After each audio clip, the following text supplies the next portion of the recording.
At a time when the longest canal in America ran just 27 miles, and most less than 2, DeWitt Clinton's canal would have to run more than 350 miles across the rugged wilderness of upstate New York. Thomas Jefferson himself rejected the scheme outright, calling it little short of madness. So did President James Madison, who warned that its $5 million cost would bankrupt the federal government. But DeWitt Clinton would not be deterred.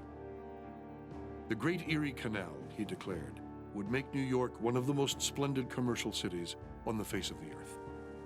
Appealing directly to the public, he lobbied tirelessly for what his detractors called Clinton's Big Ditch.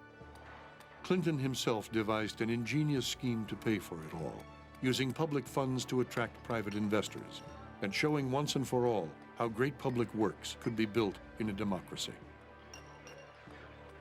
How did Clinton build the Erie Canal? By promising bankers he would make money if they lent him the funds to do so. And boy, did they make money.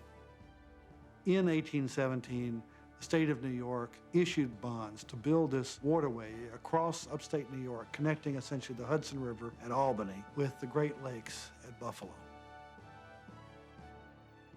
On October 26, 1825, 3 full years ahead of schedule, the mammoth undertaking was complete.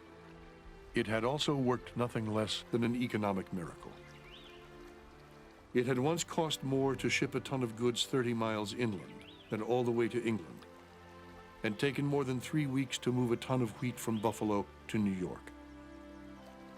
Now, it took just 7 days, and the cost had been cut from $100 to less than $6. It just brought things alive in America as they had never done before. And that canal brought the seaborne Atlantic trade right up into the central of the American Great Plains. It made New York the only American city that connected Europe on one side with the heartland of the continent on the other. And that has been New York's strength ever since. So that New York City is becoming a kind of national city, pulling the country together. The national capital may be in Washington, but the economic capital is in New York.